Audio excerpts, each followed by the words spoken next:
प्रभारी मंत्री अजीत पाल सिंह ने अमृत सरोवर, गौशाला, विद्यालय, आंगनबाड़ी केंद्र, स्पेस लैब और चिकित्सालय का किया निरीक्षण और विभागीय अधिकारियों के साथ विकास कार्यों और कानून व्यवस्था की समीक्षा की।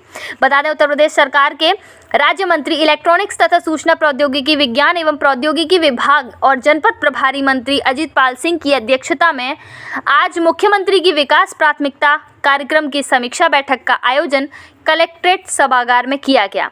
बैठक के दौरान जनपद में अब तक किए गए विकास कार्यों और विशेष उपलब्धियों के बारे में प्रोजेक्टर के माध्यम से विस्तार से बताया गया। बैठक के दौरान मंत्री ने एक एक कर सभी विभागों की विस्तार से समीक्षा करते हुए विकास कार्य और जन कल्याणकारी योजनाओं की प्रगति के बारे में जाना और संबंधित अधिकारियों को आवश्यक दिशा निर्देश दिए। गौवंश आश्रय स्थल की समीक्षा के दौरान उन्होंने मुख्य विकास अधिकारी को निर्देश दिए कि सभी गौशालाओं में हरे चारे सहित सभी आवश्यक व्यवस्थाओं पर ध्यान दिया जाए। विद्युत विभाग के कार्यों की समीक्षा के दौरान महानगर अध्यक्ष राकेश संखवार ने मंत्री जी का ध्यान आकर्षित करते हुए कहा कि विद्युत विभाग के जेई और उनके अधीनस्थ कर्मचारी गरीब और कमजोर उपभोक्ताओं को अपनी चेकिंग के दौरान परेशान करते हैं और फिर बाद में अनाधिकृत लोगों के माध्यम से समझौता करते हैं।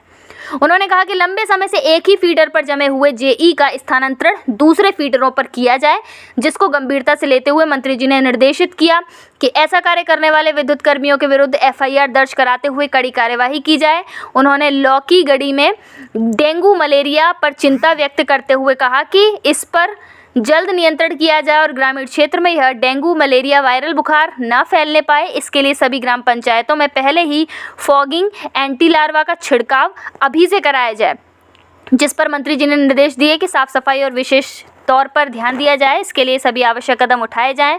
और इसी प्रकार टूंडला विधायक प्रेमपाल धनगर ने मंत्री जी का ध्यान आकर्षित करते हुए नारखी टूंडला क्षेत्र में खारे पानी और पेयजल की समस्या के बारे में भी अवगत कराया और सरकार द्वारा 3,273 करोड़ से अधिक की लागत से सतही स्रोत पेयजल के कार्य में तेजी लाई जाए। इस पर मुख्य विकास अधिकारी ने अवगत कराया कि संबंधित कंपनी ने क्षेत्र में सर्वे का कार्य प्रारंभ कर दिया है और जल्द ही कार्य में प्रगति देखने को मिलेगी। कानून व्यवस्था की समीक्षा के दौरान वरिष्ठ पुलिस अधीक्षक ने बताया कि जनपद में कानून व्यवस्था की स्थिति सही है और अभी तक कोई बड़ी लॉ एंड ऑर्डर की समस्या नहीं उत्पन्न हुई और अभी हाल ही में एसआई की गोली मारने की हत्या की दुखद घटना के बारे में बताते हुए कहा कि उसका भी पुलिस ने खुलासा कर दिया है। साथ ही बताया कि ऑपरेशन दृष्टि के अंतर्गत शहर में सभी प्रमुख स्थानों पर सीसीटीवी कैमरे लगवाए गए हैं और प्रदेश में जनपद को द्वितीय स्थान इसमें प्राप्त है। इसी प्रकार से अनेक कार्यों में जनपद की पुलिस ने टॉप 5 का स्थान प्राप्त किया। बैठक के अंत में मंत्री जी ने कहा कि वह चाहते हैं कि इसी प्रकार से जनपद में विकास के कार्यों में अग्रसर रहें। उन्होंने सभी अधिकारियों से कहा कि जनता के कार्य को प्राथमिकता पर किए जाएं और जनप्रतिनिधियों को सम्मान देते हुए उनकी बातों को सुने, जिस पर जिलाधिकारी ने मंत्री जी को आश्वस्त करते हुए कहा कि उनके द्वारा दिए गए निर्देशों का अक्षरशः पालन किया जाएगा। समस्त अधिकारीगण, मैं माननीय मंत्री जी को समस्त अधिकारीगण की तरफ से आश्वस्त करना चाहूँगा कि जो भी निर्देश आपके द्वारा दिए गए हैं उसका हम लोग सम्यक अनुपालन सुनिश्चित करेंगे और जनपद में जितने भी विकास कार्य हो रहे हैं या फिर लॉ एंड ऑर्डर की सिचुएशन है उसको हम लोग बहुत अच्छा करने की कोशिश करेंगे और नेक्स्ट विजिट जब आपका होगा तो कुछ ना कुछ आपको डिफरेंस जरूर देखने को मिलेगा। धन्यवाद माननीय मंत्री जी। आज फिरोजाबाद कलेक्टर सभागार में समीक्षा बैठक में हमारे यहाँ के माननीय सांसद चंद्रपाल सिंह यादव जी, हमारे टूंडला के माननीय विधायक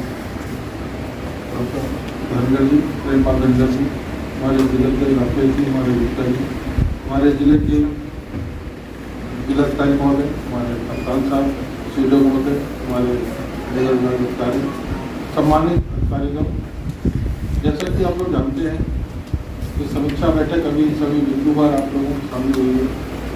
इसमें कुछ बातें ऐसी हैं जो लोगों को आगे इसमें विकास कार्य को बढ़ाने के लिए जरूर करने के लिए बहुत सी चीज़ें ऐसी, जैसे हम लोग छोटी सी जगह ले सफाई करें। सफाई में हम लोग जीवन में बहुत महत्वपूर्ण योगदान रखती है।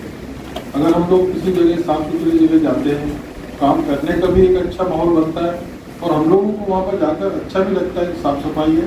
दूसरे लोग उससे प्रेरणा भी देते हैं कि हम लोग अगर साफ सुथरा है तो गंदा नहीं करें, अगर फिर हम लोग गंदा दिखता है तो और उसको गंदा ही करने की कोशिश करते हैं। ये हम लोग की मानव प्रवृत्ति होती है। लेकिन मेरा आप लोगों से आग्रह है कि आदरणीय मुख्यमंत्री जी उत्तर प्रदेश सरकार निरंतर प्रयासरत रहते हैं कि हम लोग विकास में अगर बढ़ता रहो, आगे बढ़े।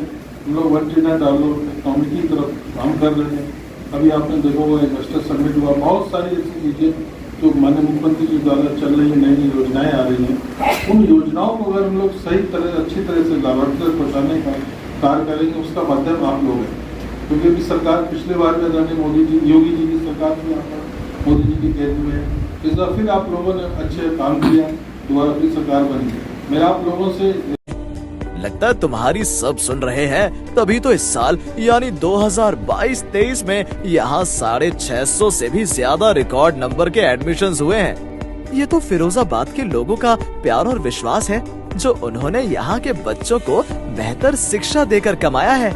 बिल्कुल, तो आप भी पीछे ना रहें, अपने बच्चों का एडमिशन लिटिल इंटरनेशनल स्कूल में करवाएं। इनका पता है opposite MG girls inter college, Devnagar road, Firozabad. Contact number है